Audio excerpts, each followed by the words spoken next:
I like that. It's silly. Let's fucking go GameStop. Earnings is next week. It's gonna be awesome. Day and night. I'm ready. Let's fucking go. Let's fucking go. Looks like overnight trading opened at 25.16 tonight. Oh, nice. We just went up to 25.44. Come on, kitty, do it for us. Just smiling uncontrollably. It's me waiting to get rugged at earnings tonight.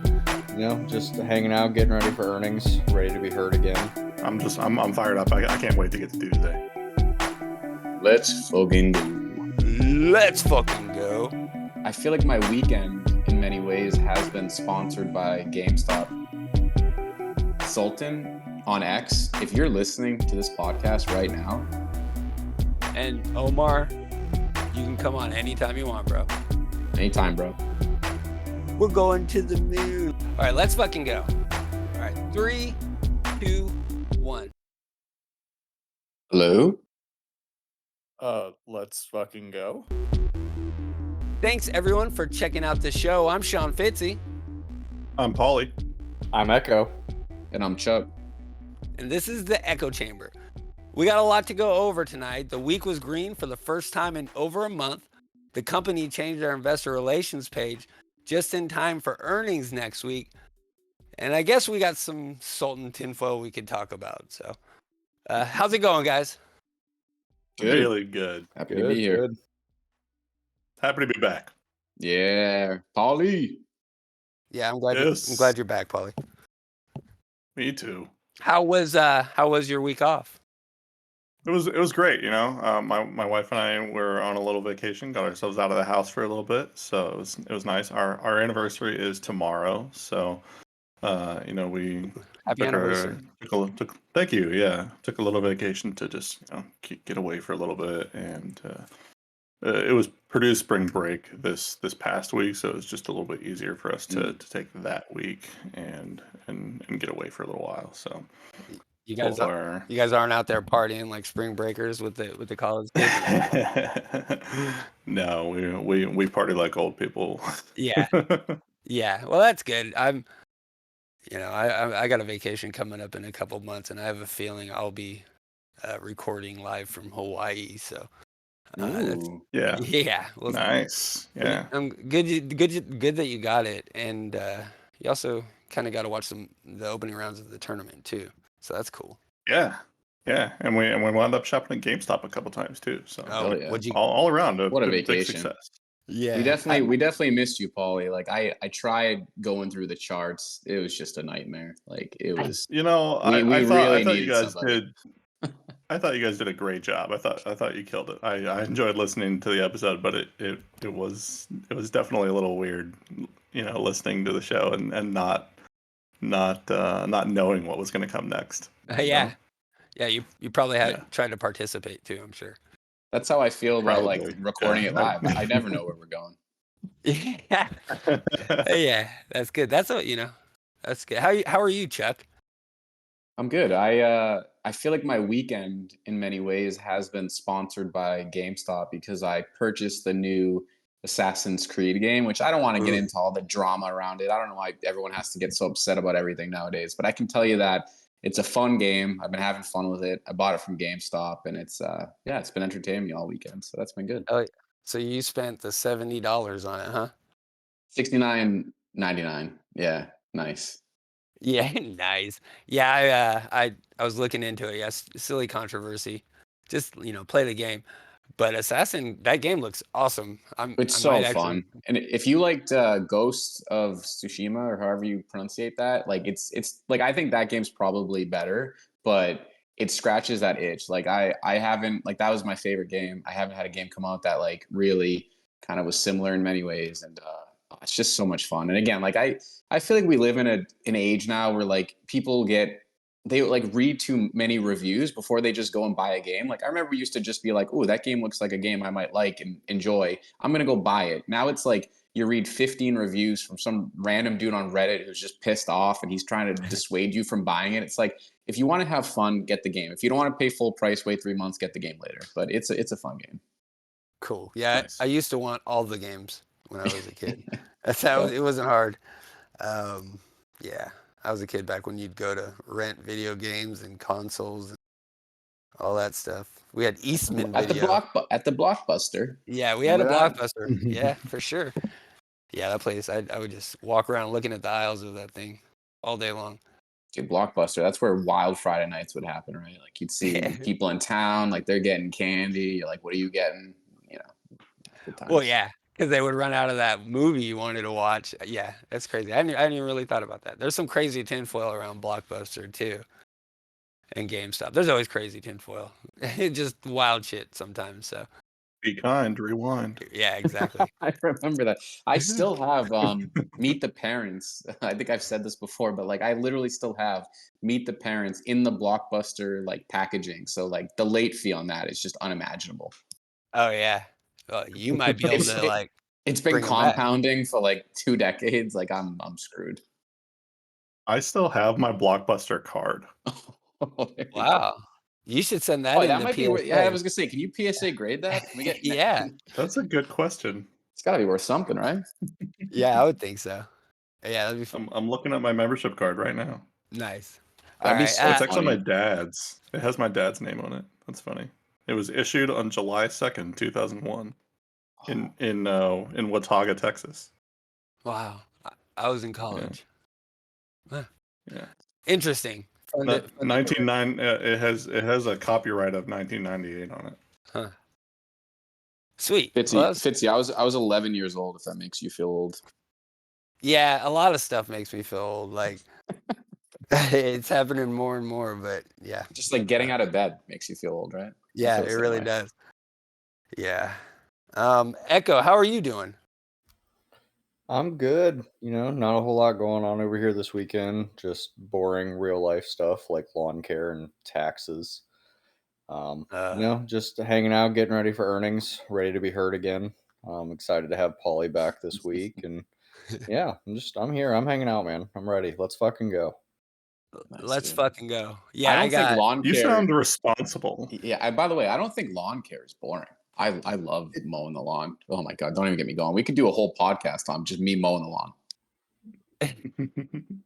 I wouldn't mind it, except my backyard. It seems like in the middle of the summer and the wet season, I have to mow it like twice a week. Otherwise, my dog gets lost, and I don't think she wants Oh, to get boy. lost in the backyard. So, yeah. What do you Chuck, do you go in a circle pattern when you Oh mow? no, you gotta spice it up, right? So I like the lines, I do like the Fenway Park stripes, if you will, but Yeah. I'll do the checkered patterns every once in a while. You got to keep the grass guessing. That's the trick, right? You can't do the same cut over and over. At least I don't. Yeah, and you turn around and watch it with a sigh of relief when you're done. That's one of those. Oh my god, it's like such an old man meme, but like that's literally me. Like and when it rains, I'll like look out the window and I'll look at the grass and I'll be like, nice, we needed this. This is good. You catch all your yourself just babies. standing on the patio, and your hands on your hips, just staring at so- it like, yeah, that's nice. This is nice. Dude, it's so bad. I don't know when it happened, but like you hit a certain age where like somehow grass is just like a part of your life, and yeah, and then like you'll hear like the neighbors firing up their mower, and it creates this like Pavlovian response where you're like, wait a second, should I be mowing the lawn too? Right. All right, I haven't mowed a lawn in a while. We got like a whole bunch of other shit going on in front of our house now. But when I lived in Texas, like summer, you had to mow that shit once a week, and if you didn't, it was knee deep by the second week. It's so hot. I was down in Houston. Never again.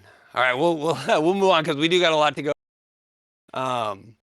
Just with what happened last week, I didn't even bring up all the other cool stuff that we saw happen, or I don't know. We got a couple cool emails and stuff, or not emails, tweets.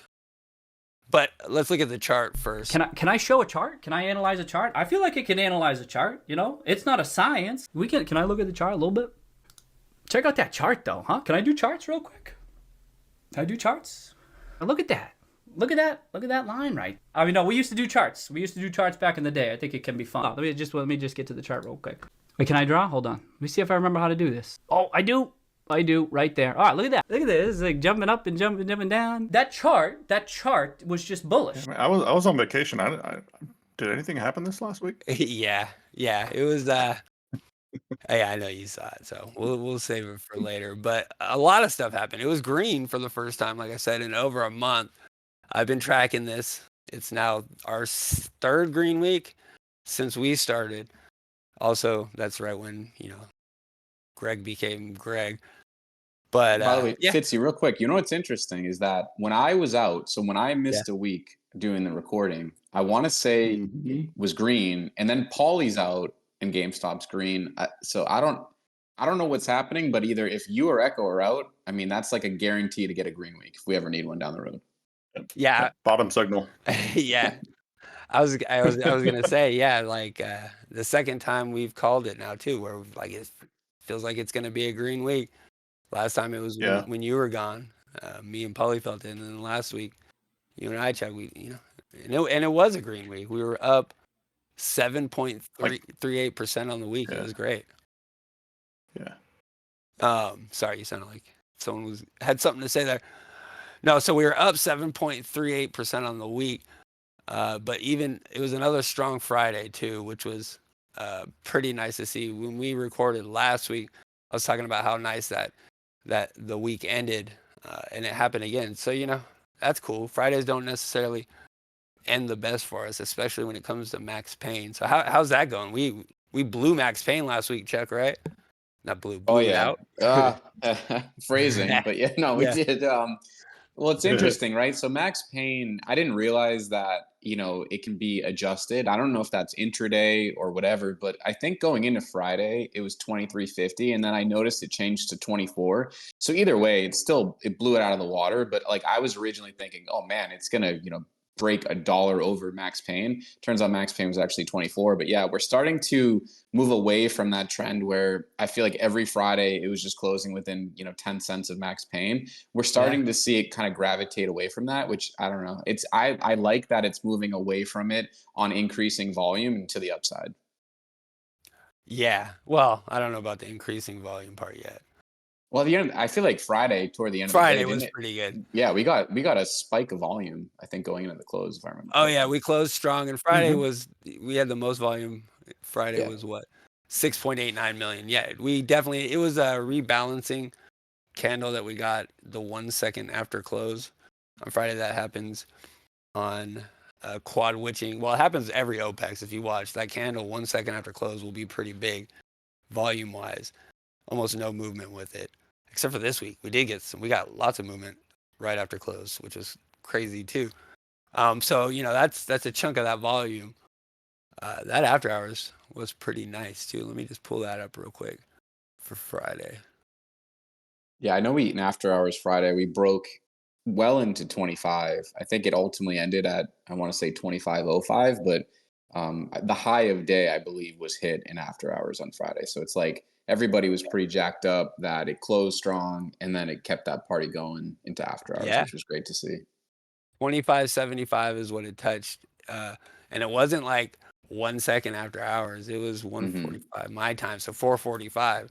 We'd already been closed for 45 minutes, but we traded 1.98 million shares between close and then. That was a 3.9, almost a 4% move off the close. We finished up like 1.5%, I think. Hmm. We closed the week out at 25.05. Yeah. Yeah, I actually got an alert from Webull after hours that GameStop moved 3% in a short period of time, and so I pulled my phone and I was like, "What is going on?" Yeah, we still And don't and know. so so yeah, and so then I saw that high, and I was like, "Oh, there's the shenanigans. They wait until after close to let it get over 20. Yeah, That makes sense." yeah, it came with a little bit of volume too for an after-hour candle.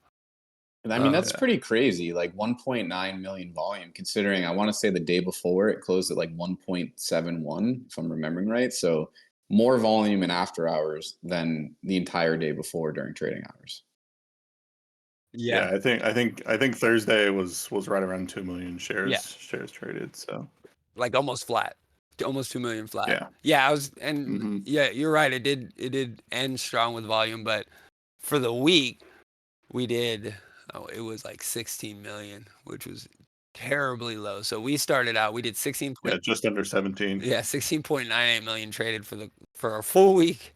You know, again, that 1 week right before we ran in April, right before Kitty started buying the calls, that one traded 15.98 million, and that's probably the lowest week we've had in well over a year. So this would be right up there.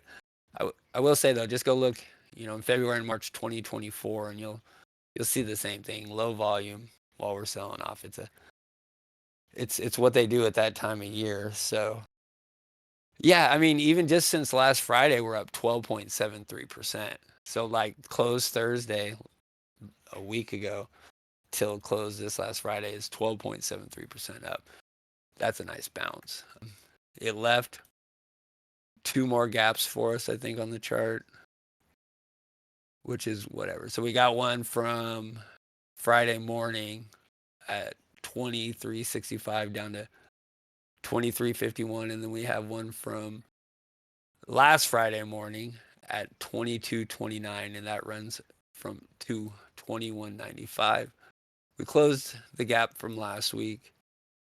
It was around $24, but that was it. We still got one down below us at 20.73, one above us at 31.77, and then we have big sister and little sister, or big brother, little brother, whatever it is, up there at like 79 and down there at 4. So gappy, we I mean, that the one at $31 has been there for since January 9th, basically. So, you know, we don't always fill them right away. I don't know. It's bullish. Chart looks good. We're coming up on some resistance, but I'm feeling really good about this heading into earnings week. Yeah, well, and I want to touch on something that happened on Wednesday as well. So right after 10 o'clock on Wednesday, we got a little bit of a volume spike, and price ran up just a little bit for a while there. We got a little bit of a flag, right?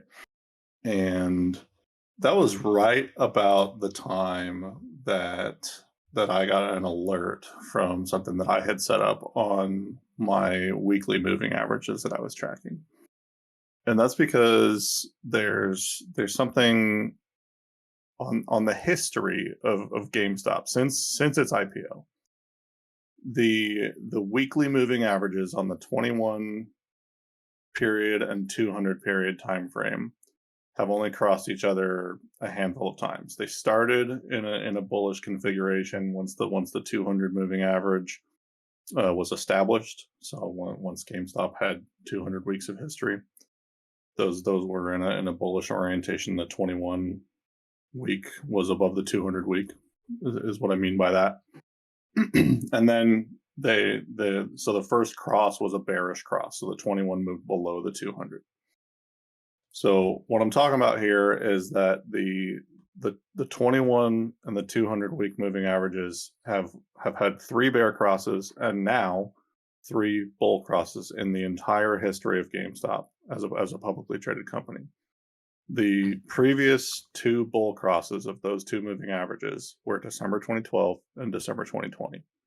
And anyone listening to this who knows their history on GameStop, here's December 2020 on a bullish cross on something, I know their ears are perking up. Yeah. And if you really know your history, then December 2012 should probably mean something to you too. Because in December 2012, GameStop went on a run of about 150% for a little while after that. Yeah. But after that bull cross in December 2020, it went on a 2,700% run after that weekly bull cross. So there is obviously no guarantee that history is going to repeat itself. But if you just put those 2 moving averages on your weekly chart and look at the history of GameStop and watch where they cross, like there's literally an indicator on TradingView called MA cross. It makes it super easy. You just put in the 21 and 200 as your indicators, watch where they cross. It'll put a little hash mark where they cross. Makes it super easy. You can visually see the reaction algorithmically where the high frequency trading algorithms consider that to be an important moment in time where it goes, okay, this is now support, this is now resistance. And the moment on Wednesday this week when those two moving averages crossed is when GameStop had a bull flag form. Like it's down to the like within a 2-minute window, within a 2-minute margin of error. So that volume push started 2 minutes before that alert was triggered on my phone. Huh. So I don't think that's a coincidence. Yeah. Yeah.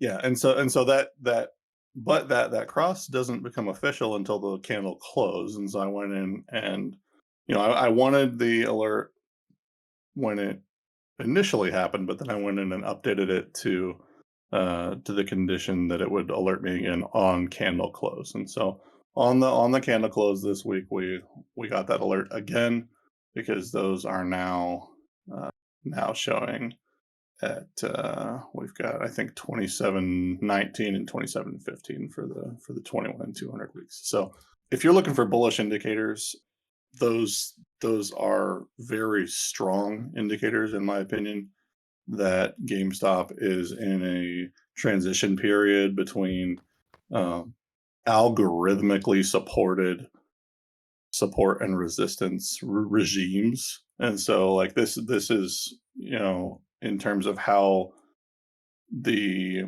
algorithm treats GameStop and how it should be traded. So this is something that is sentiment agnostic is I guess what I'm trying to Yeah. say. Well, that's what Dragon calls algo over like news, right? I think that's what he Right. says. Yeah. Exactly. Yeah. Algo over Yeah. And news. so like the moving averages essentially are something that your trading algorithms monitor and treat accordingly, and based on their orientations they get treated as support or resistance. Yeah. Nice. And that's essentially what it means. And so and it's not perfect by any means. They could still be violated one way or another, but it's an extremely strong bullish long-term signal. Doesn't mean that we can't have a red day or a red week immediately following it, but if you're looking for an entry point for a long-term investment, that is as strong a signal as I think anyone's gonna get Yeah. And there's a lot of people. for that. There's a lot of people that use those indicators as a signal, like you're saying. So we could just start getting some normies starting to look at us with that crossover as well. Yeah, the chart looks good. There's a couple weird things I wanted to bring up. IV is basically the weird thing I wanted to bring up. We're sitting at 73.7 right now. Yeah, which may as well be the floor going into earnings. Yeah, for sure. Like tomorrow, I don't know. We can talk about earnings like really right here if we want, unless you had anything else with the chart you wanted to talk about, Paulie. I think that was probably the most important thing I wanted to touch on because I think that was probably the most revelatory thing that I saw on the chart this week. I mean, everyone can see what happened there, but I think just in terms of a zoom out perspective, that was the thing that I got the most excited about. Yeah, cool. I like it when you get excited about things like that. That makes me Yeah. excited about it.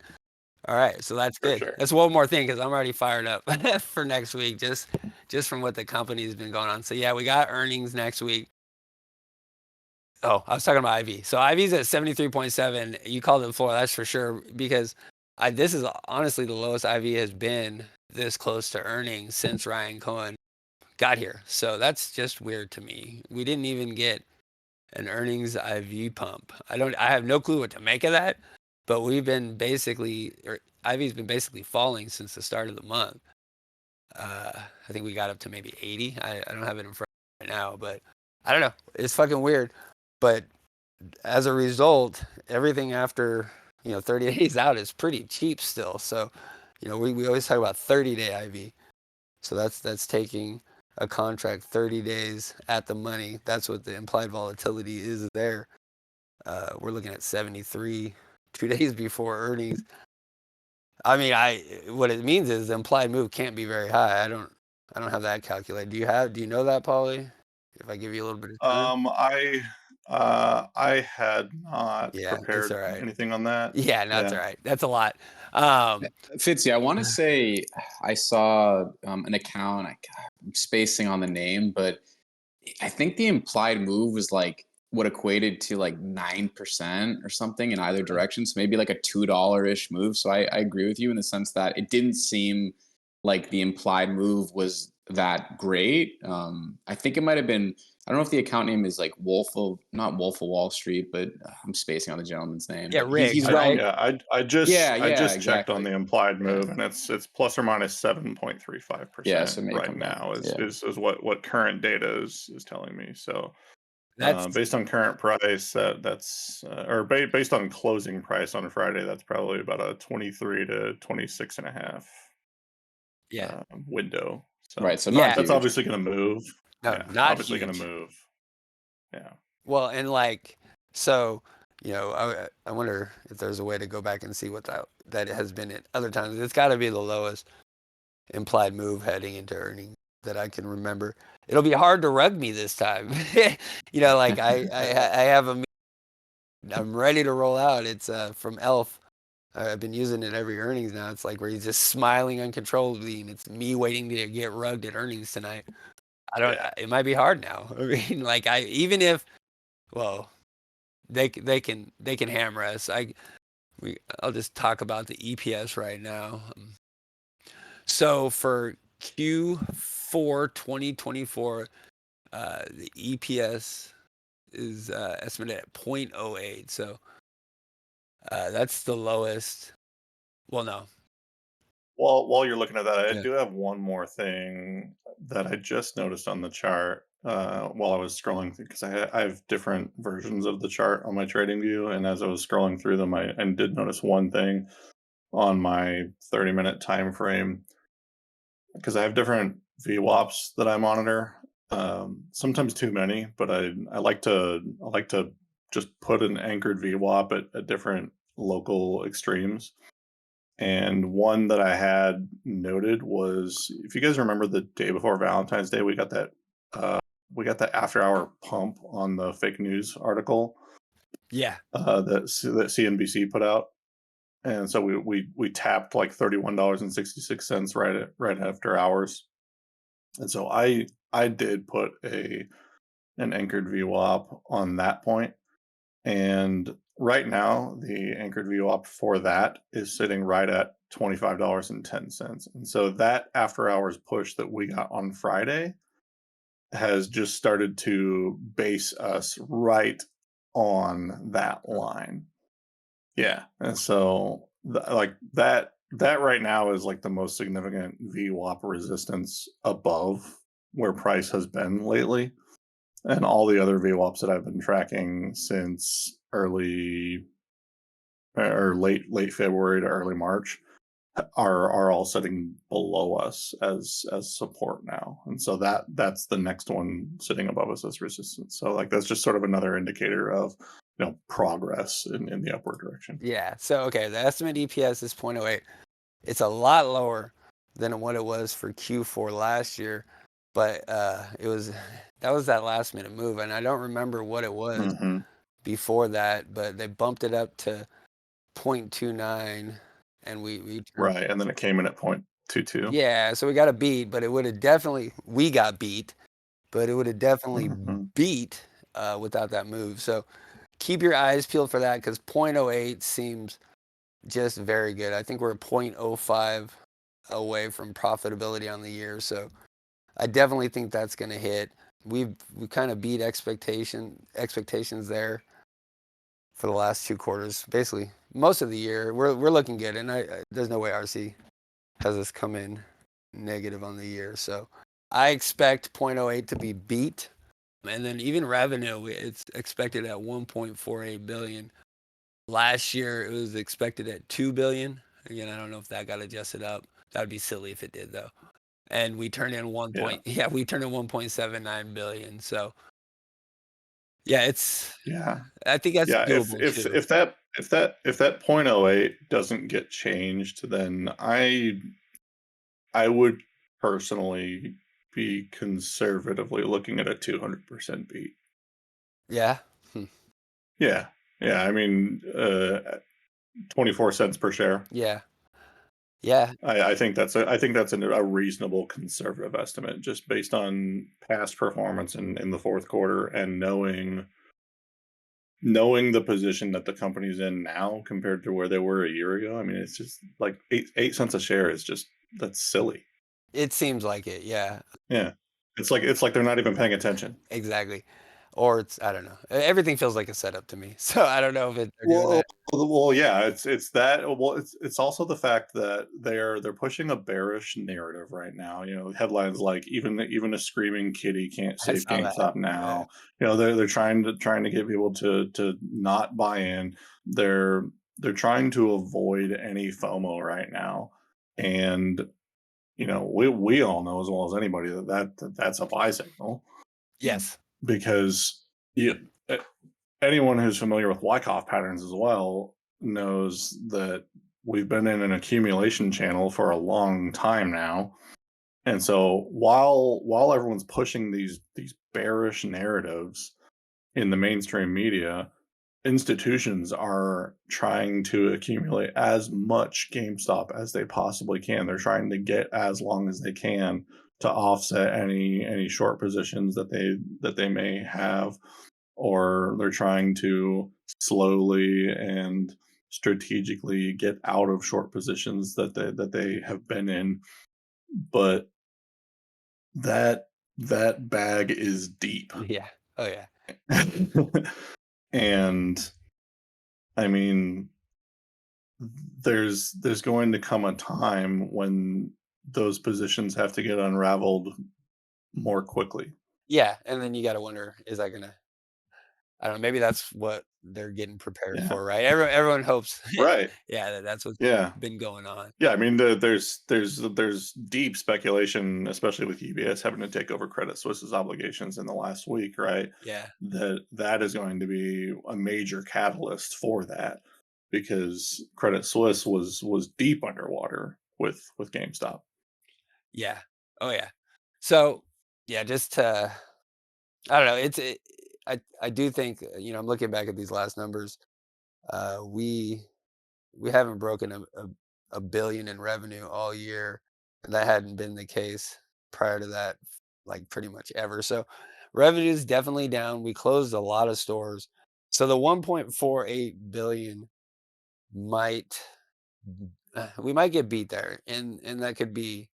So I'll just say if we get anywhere near it, if we barely beat expectations, and by the way, the expectations are two people.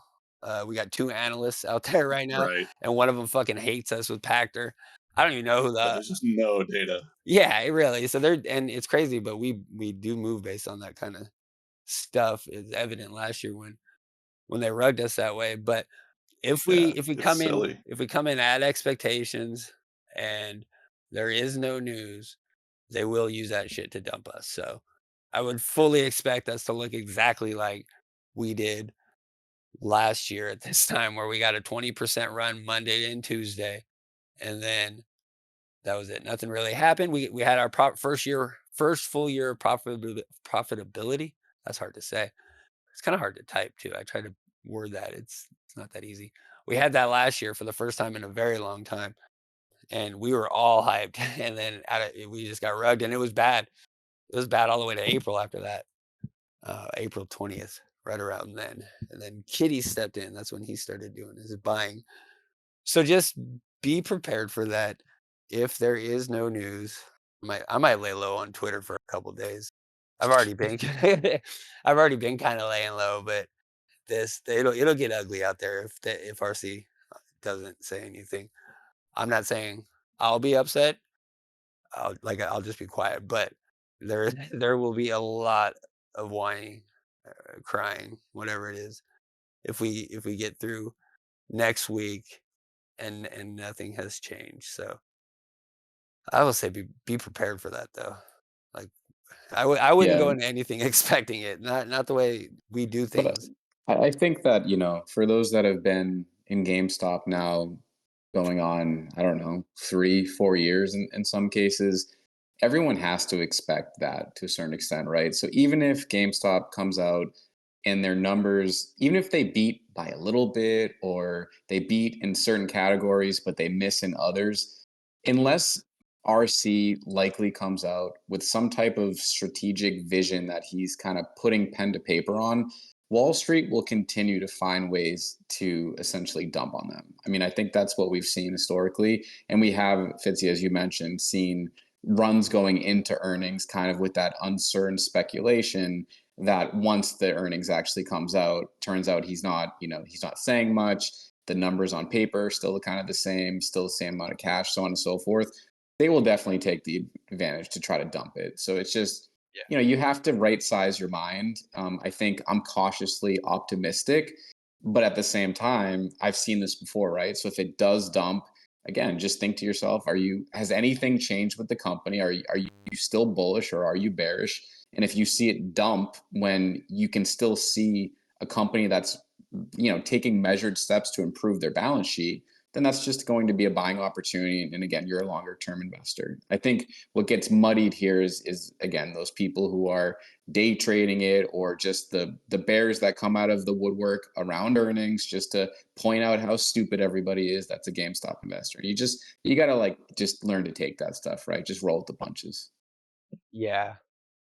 Yeah. I mean, we should be used to it by now, but we still manage to hype ourselves up every single time.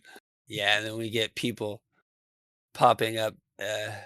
Oh, they come Doing out of the nowhere. Just yeah, hype. where were you when GameStop was up over 100% over last year? But suddenly, you're here when it's dumping. But this is the way. This is what we're used to. Yeah. Yeah. So I think the other line that we people will be running to look at is cash and cash equivalents Oh yeah, right now. Yeah, we got 4.6 billion cash. I personally think the most RC move would be to have that line come back. I don't know, maybe a cool billion higher, 5.5 billion, and nothing else. No news, no earnings call. Just fucking, we got an extra billion. that'd Have be fun great. trying. Yeah, have fun I would trying to love figure that. out where it came from. Yeah, I would love that. That shit would be fun. I mean, everyone would assume that he invested it probably in Bitcoin based on everything he's been showing us. And speaking of things that we have, well, the company I guess has been showing us. I think the biggest news of the week we can just kind of get into here is them changing their employee investors page. I do know the investor relations page. Like I'm at work, so I do know that there was some other 10 from Sultan this week. I'm not sure I even want to address it. I really don't. I mean, the big news, and I think why GameStop moved from Thursday after hours on very nicely was because of the investor relations page change. They made it look exactly like Berkshire Hathaway's page. I've had some people DMing me telling me that is, just a standard thing that some companies do when they offload that job, like they're farming out that page's maintenance. And okay, but really, so they just Yeah, they're trying to downplay how difficult it was to maintain a website. yeah, exactly. And then so we're gonna save a cool couple 100,000, I guess. But then GameStop itself tweeted the change to the page. What did they Mhm. say? We have a new investor relations page. Is it? We have released a new investor relations website, and not only that, but the actual URL for the investor relations website changed because it used to be investor.gcs-web.com. Now it's investor.gamestop.com. So it's actually a fully integrated part of the gamestop.com domain. Nice. Hmm. And it Yeah. and it looks just like Berkshire Hathaway. So, and It's then it's interesting too that I feel many people were talking about that photo of Ryan Cohen in the GameStop, and I want to say the game near him is Crash Bandicoot Out of Mhm. Time or something about time. And Crash It's Bandicoot, about time. yeah, it's about time. And Crash Bandicoot was featured on the previous investor page. So it is interesting that they've moved toward, the Berkshire Hathaway look and feel after that tin was being talked about so aggressively. Yeah. Yeah. Oh, and sorry, the previous URL was GameStop.gcs-web.com, not investor. Huh. All right. Yeah, and also that Crash Bandicoot tin came up a couple weeks ago too, right? Yes. Oh yeah, Yeah. he was doing Yeah, the because of the Riri. yeah repost. the repost. Right. So it is Yeah. interesting timing, right, between all that, and for me, like regardless of the Crash Bandicoot and that, it's more changing it so close to earnings. I mean, I don't know. It could just be a 5 coincidence, days. but yeah, I mean, you Oh, can yeah? make these changes anytime, and they happen to make the change and announce it from their actual X page 5 days before earnings. I don't know. It's like anything else with GameStop, right? The timing is always interesting. Yeah, no, there's no way that the company and then our Ryan Cohen pointed us to that just for no reason, like just because we farmed that out. The 5 days thing reminded me that we didn't get our 5-day kitty tweet 5 days before earnings. We had gotten a kitty tweet 5 days before earnings since he's come back. The one on June 2nd was the reverse Uno. In September, we got him dropping the dog, and then we got It's Time in December. Those were all 5 days before earnings. The one in June was 5 days before earnings, but at that time, no one should have known earnings was coming because it was announced on that Friday when Kitty was doing his live stream. That was the day that they announced. Crazy. So I don't know. That's interesting. We didn't get the Kitty tweet, but we did get the change to the investor relations page. And I feel like there was something else that happened a little bit ago that we were expecting from Kitty, but instead RC did something. I don't know what that sometimes means. I do. I'm torn on whether I'm just overanalyzing it, which is probably the case, which many of us do here at GameStop. But sometimes I wonder if Roaring Kitty is absolutely aware of the efforts that the GameStop sleuths are making, and I'm sure he reads a lot of it. And part of me wonders, let's say hypothetically he was going to tweet 5 days before this earnings, if he thinks that everyone is expecting it, I think he loves the surprise element that is his kind of tweets and posts. So it wouldn't surprise me if he pivots his strategic posting along the way. He might not be doing that. It could just be totally unrelated, but I feel like he's an internet guy at heart. He's been a troll historically. He's definitely reading a lot of this. So if everyone and their mom thinks he's going to tweet 5 days before earnings, well, he may just not do that just intentionally, right? To just throw misdirection. For sure. And in fact, I tried to not even talk about it. We gave it the no hitter treatment on Twitter and the Discord. We were talking about it, but we were in the Discord being like, I'm not saying shit. No one says shit because you're right. If everyone's expecting it, the only time we've ever gotten anything when we were expecting it was National Cat Day. That was it. And that was cool. But yeah, every other time we have not gotten it when we were expecting it. So, I mean, Kitty could really just be waiting for RC to move. I think you brought that up, Polly, as well. That last tweet from Kitty, the Futurama one, very well could be him just saying, "I have all the time in the world," which would go very counter to what it seems like his memes said. His memes were more very urgent and time is an issue. I think that's how I interpreted it. But I feel like after that last one, he's just kind of like the ball's in your court, possibly. Yeah, I could see that. It reminded me a little bit of, I want to say his previous tweet or like one he ended on was when he did the ET one, like ET go home or whatever. And but I must be moving on. You can laugh at my behavior, that'll never bother me. Say the devil is my savior, but I don't pay no heed. And I will go out shining, it's shining like brand new. I'll never look behind me, my troubles will be few. Goodbye, stranger, it's midnight. Hope you'll find a paradise. Try to see your point of view. Hope your dreams will all come true.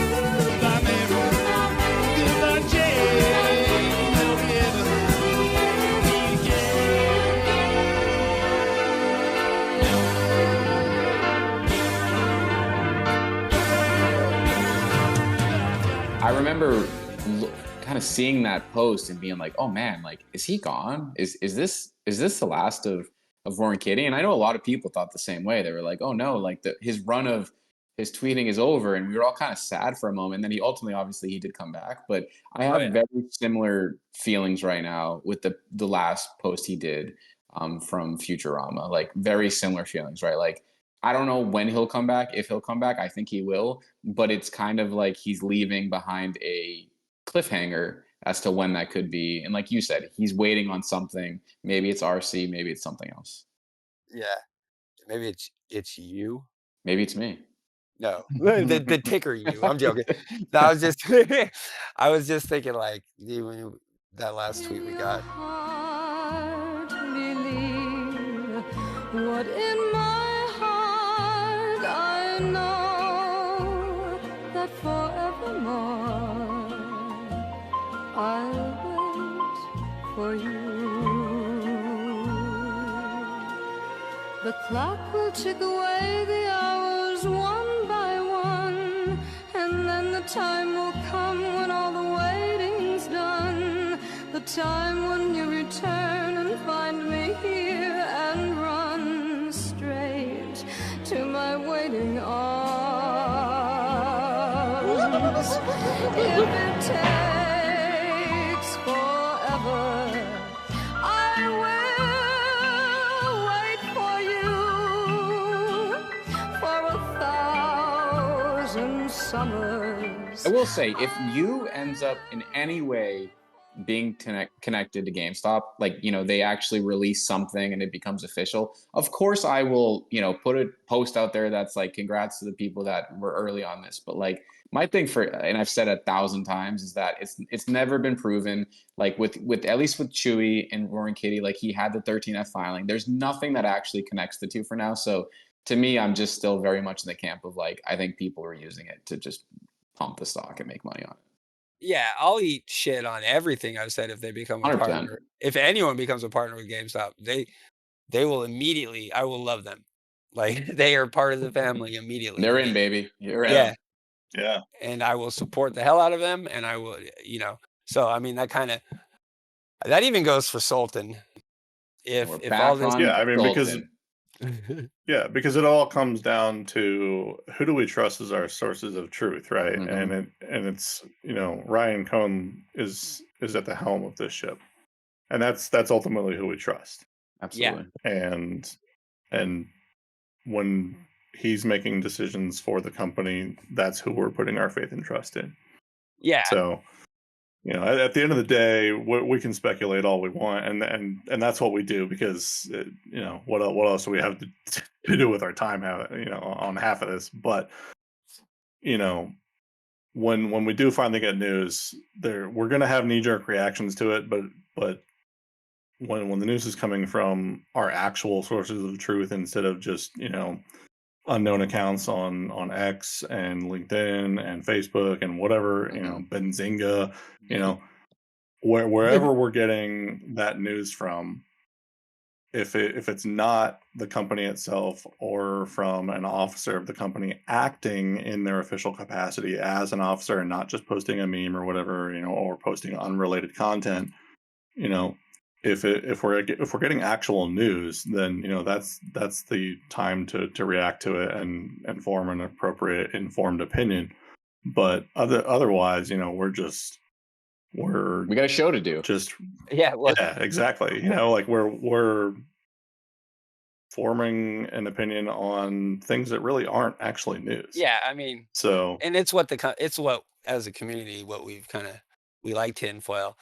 I kind of hate. it's fun. It is fun. I hate shitting on tinfoil, because I hate it when people shit on my tinfoil, because like Yeah. it's all just an opinion, right? Like, but I'm finding myself becoming more and more like so, and we're guilty of it on the show. Like we have an episode with Sultan's name in it. I think that was about a week after he showed up. Mm-hmm. So we were part of that hype, and we will be part of that hype again if he becomes part of the company. But I had to, Chuck, always, by the way, Chuck, good job, man. I appreciate this. You've always kind of like had a bit of suspicion, let's make sure that he's who he says he is kind of thing from the very start. But I was just like, fucking yes, all excited. We're getting that Middle East money or whatever it is. But then well, they jumped the shark, honestly. Sultan and whoever this Omar guy is. They're just going buck I wild understood right that reference. Yeah, I know. I posted that on one of his tweets too. Like, no, I was surprised it did well because not many people I figured would get that. But yeah, they all went wild crazy too far. This Omar dude showed up. The usual characters started popping up. It's always the same people that get behind these random accounts and like hero worship or put them to the top. And it's really only because they have money or act like they might have money or they follow their friends. It's always some circumstantial thing that isn't really backed with anything from our company. Negative Banana said it. You were saying it too, Paulie. If it doesn't come from GameStop, if it doesn't come from Ryan Cohen, and honestly, or Roaring Kitty, I'm putting him on that list. Uh, I'm not. It's not real. And I feel that and way with Sultan yeah, now and because. Go ahead. Sorry. no, I was just saying, I think with Sultan, again, it's very possible that he is, in fact, working with Ryan Cohen in some capacity on something that is and will be verified by GameStop at some point. Like, I don't want that to be misunderstood for anyone listening. I think where we're focused for now is it is very easy in 2025 to create an X account and unfortunately to assume someone else's identity, get a blue check mark, and start posting like crazy about GameStop and Tesla and at Trump and so on and so forth, knowing that you have this community of GameStop folks like ourselves. And Fitzy, you said it best, like we helped prop this gentleman up and somebody could take advantage of that theoretically. Now, the opposite side of that coin is that it's actually his account. He's just kind of not the best poster. Like he's all over the place with his hashtags. I've told him before about how to properly write a tweet and all those things. But he's actually Sultan Al Madid, and he's working with Ryan Cohen, and we just haven't seen anything come out yet. I think what we just try to remind folks is to have a healthy level of skepticism and not to go full hero worship, because we've just seen this before, and unfortunately we've seen some folks kind of take advantage of the community, and at the end of the day, it's what we don't want, right? We don't want someone to come in, everyone hero worships him, oops, turns out he's got some other ulterior motives, and then everyone's gloomy and doomy and depressed about GameStop. No, they're already talking about meetups, bro. Like it's crazy. Oh, here we go. It didn't take long at When's all. the helicopter showing up? Pluticopter or whatever it is. Like the grift will show itself eventually. And I'm of the opinion fully now that I don't think I mean, I don't think that account's legit, honestly, at this point. He didn't show up until RC made the tweet about United Arab Emirates, by the way. I want to make sure that part is clear as well. RC replied, "Where sands turn to skylines and the future is built." Now that's in a reply to a post from a gentleman talking about United Arab Emirates. It's also a quote that widely describes Dubai. They use it in their marketing materials and everything else. Sultan doesn't show up until after that. Like it's kind of odd. And then, everyone kind of glosses over the fact that Qatar is not the same as United Arab Emirates. Right. So, that's a connection that people are making. And it could be the complete opposite. In my head, he could be vying for a spot or a bid with the company. Maybe he's looking to partner with Ryan Cohen. It kind of sounds like that's what's happening a lot of the time, is he's begging almost to partner with Ryan Cohen. So it almost feels like he might be, an opposite at this point, or who knows? But the only proof we have is from that account. And that's it. And everything else is kind of like circling back to that. It's like feeding itself. They're like, oh, well, it's a LinkedIn account that's official. It's not an account attached to it. That account has history, but it's not officially verified with like an ID or anything. Basically, everything along the way could be bought. The followers could be bought. The account Well, could be bought. Fitzy, I'll also add, like, Sultan on X, if you're listening to this podcast right now, like, you have an open invite to come on. We'll talk to you. We'll try to verify you to the best of our ability. But I think a lot of people would actually take interest in that if we could somehow validate that you are who you say you are. So if you are listening or you come across this and you feel like we're not representing you to the best of our ability, then you come on the show and you set us straight. Yep, Sultan or you, Omar. Yeah, I saw you talking about wanting to do a podcast or whatever. You can come on this podcast if you want, and we could talk about it. You say you live in Houston, you work out of Houston. I know Houston well. We can figure this thing out. And the easiest way for y'all, well, I don't want to say we speak for the community, but the community listens to the show. So if you are, who you say you are and you want to be a part of the community, why don't you come on? Talk to Yeah, us. we do our best to serve the community, is how I put it. I'll be in Texas in 2 weeks. Oh yeah? That's so hot, bro. I guess it's early, but It's gonna get even hotter when Paulie gets there. You know what I'm saying? Yeah. I don't know. The pictures have always looked weird to me.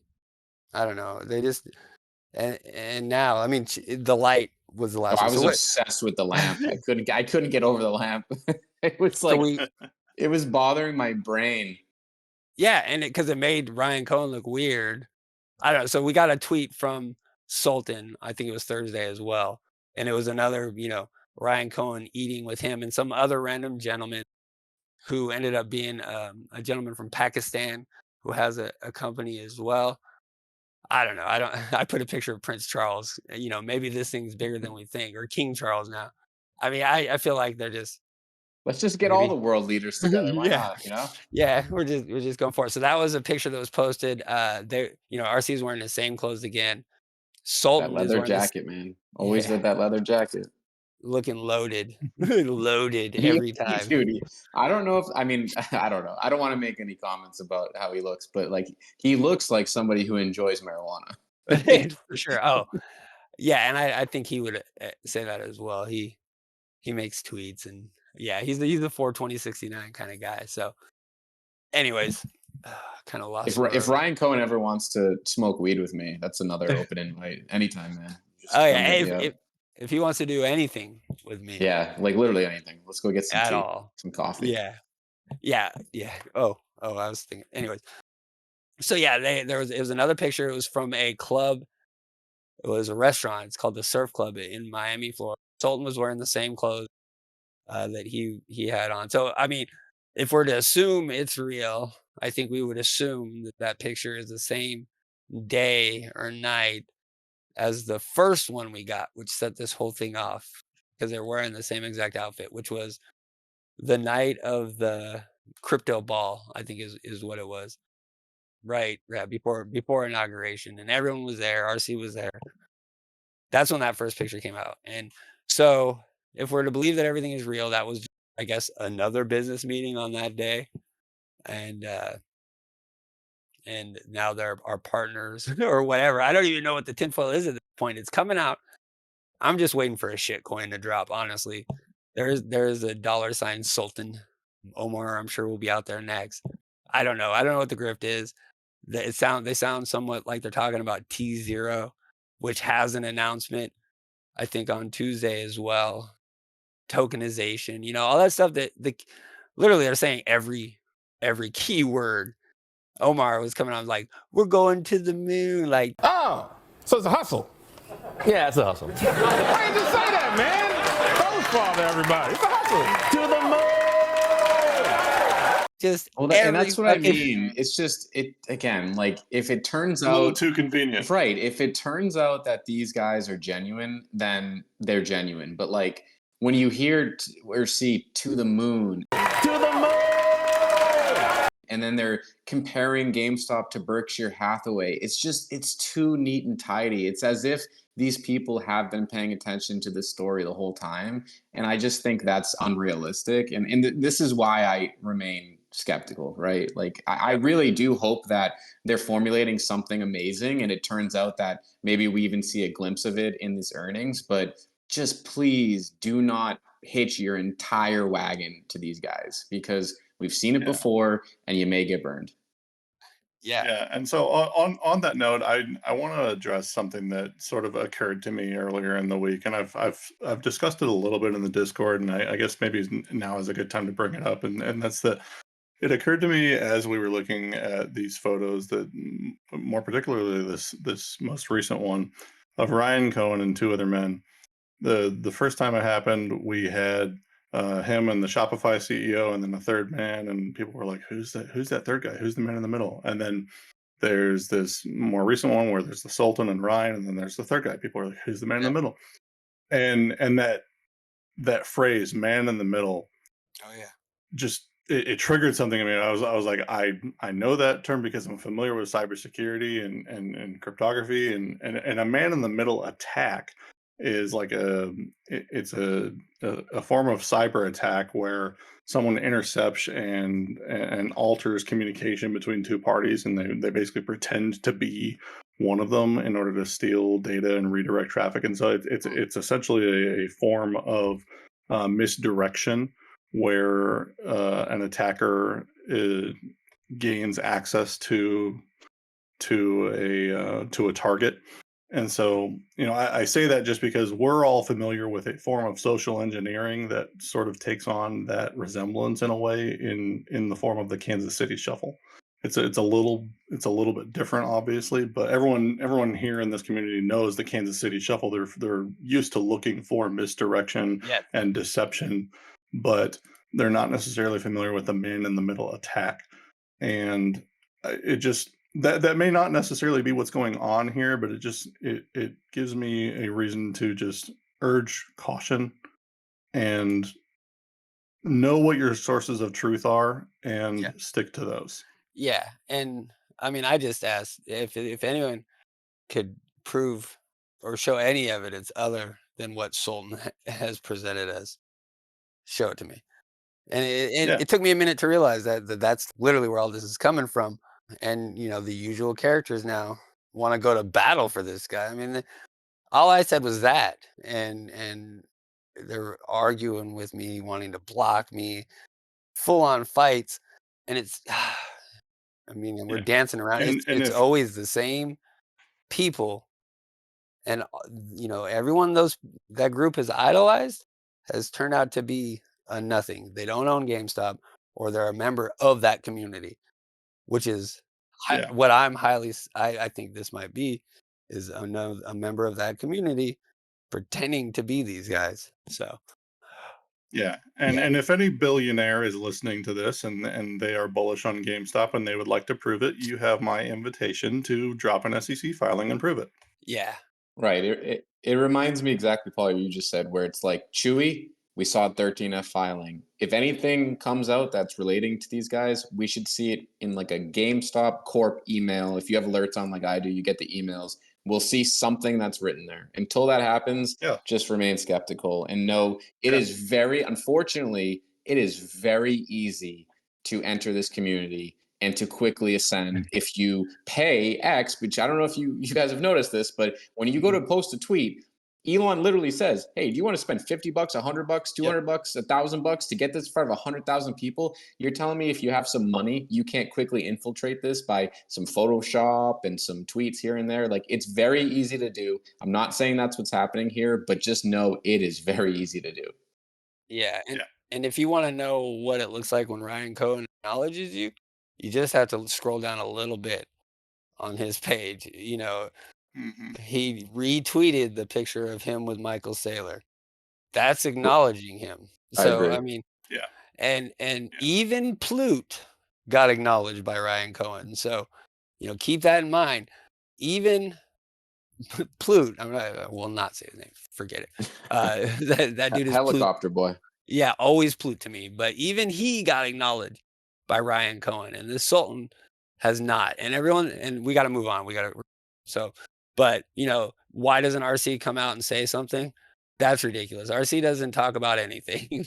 He doesn't. He doesn't talk to us on I mean, earnings. again, he's a billionaire. He Yeah, doesn't have to. The guy has 7,000 followers. I mean, meaning, Sultan at this time. Like, He's not under any obligation to right size the information that's on X. Like that is not his full-time job. No, and if he were to come down and step in every time some members of this community get, I don't know, I mean, he'd probably be yelling at me yeah. at times. He'd be like, "Chuck, Yeah. what are you doing, bro?" I'd be like, Yeah, "Oh, this my peop bad, Ryan. Let's go smoke some weed." yeah, he came. Yeah, that would be anyways. No, I mean, like, he's not gonna do that. He's not gonna do that at all, and it's kinda, you know what? That's your proof. That your proof is that he isn't denying it.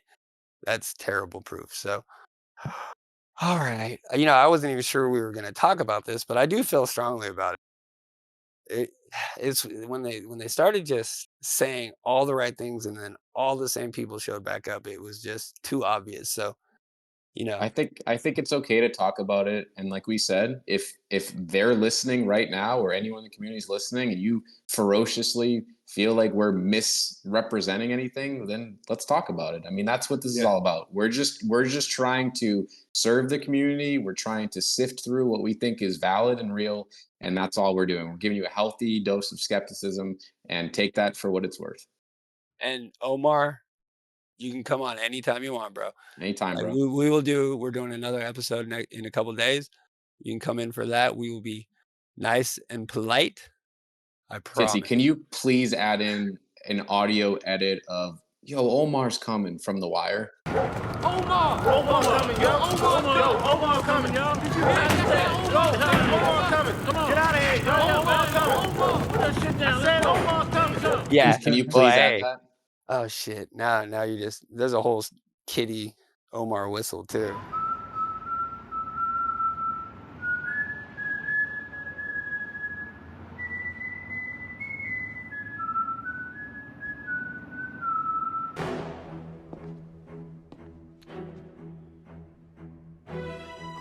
Manners maketh man.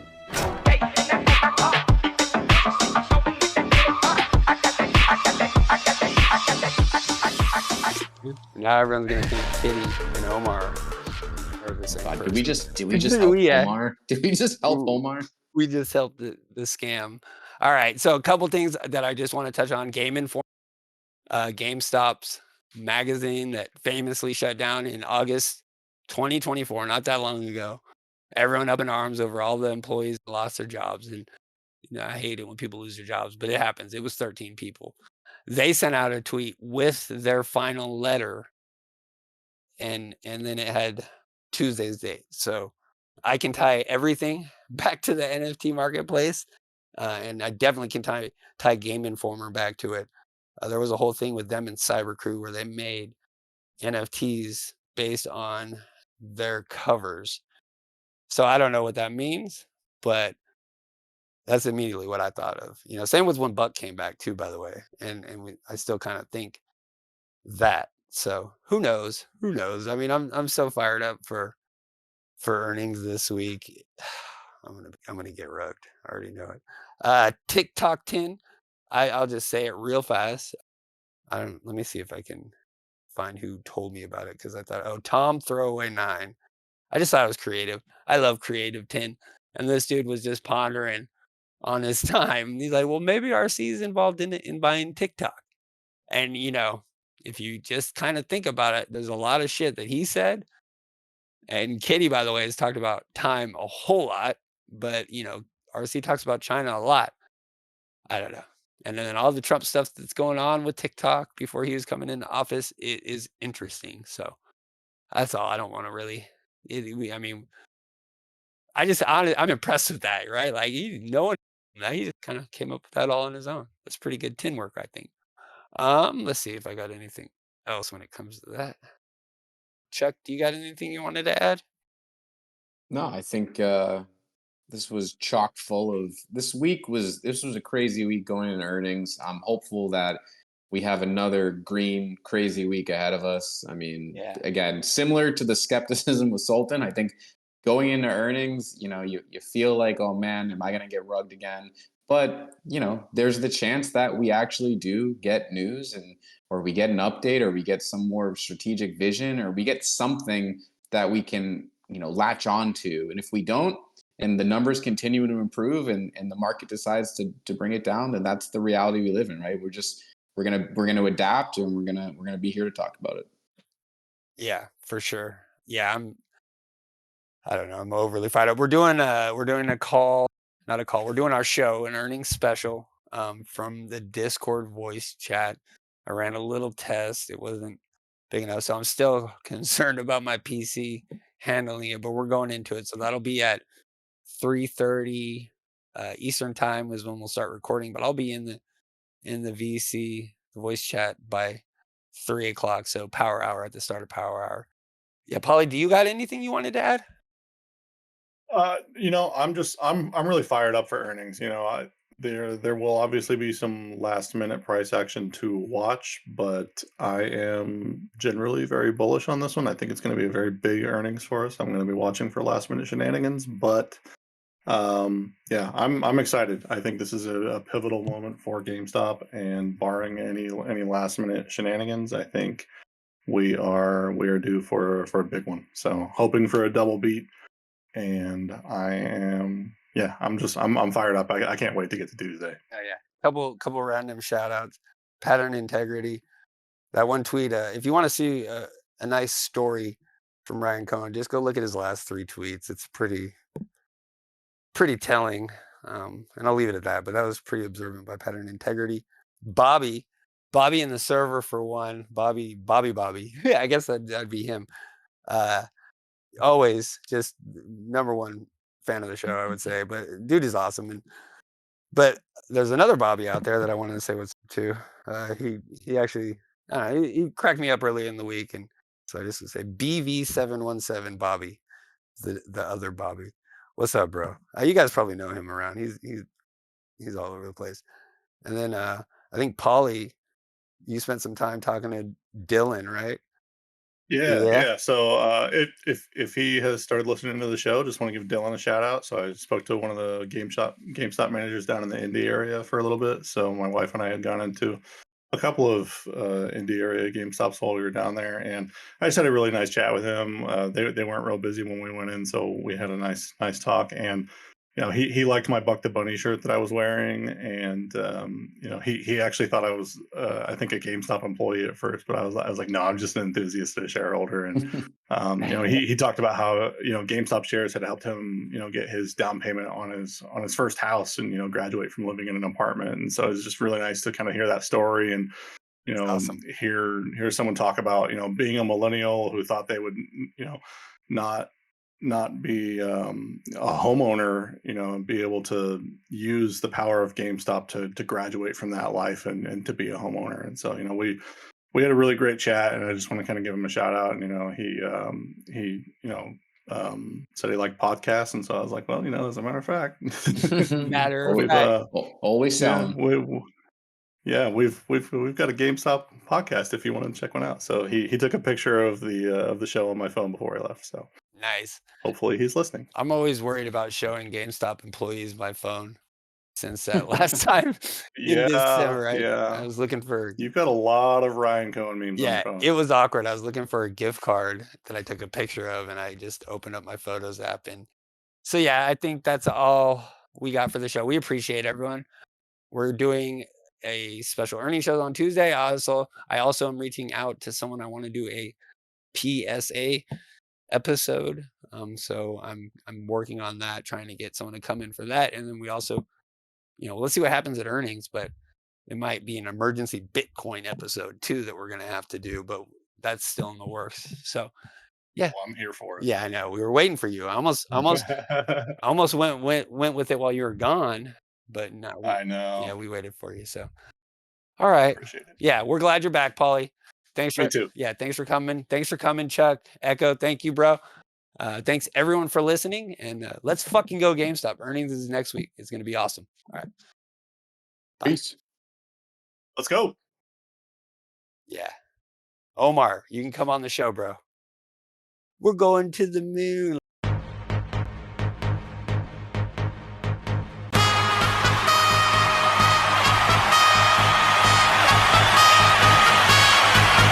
I'll go.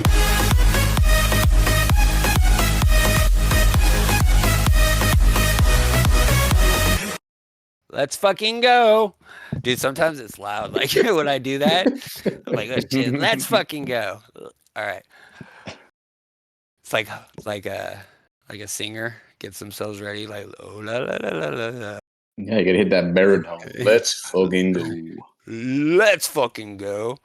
Ladies and gentlemen, let's fucking go. All the crooked hedge funds meet. All the big dogs on Wall Street. The SEC gets on the line. Stop the buying, we'll say we're blind. When the brokers froze, the game did stop. But retail rose up to the top to make a stand and hold the line with diamond hands. Beat them blind. The price did drop, they yelled, please sell. We held our shares through the depths of hell. Up and down to hell and back. Us diamond hands we never cracked. Through the storm our spirits swell. Against the suits we did rebel. In the fray we found our track. Solidarity, our counterattack.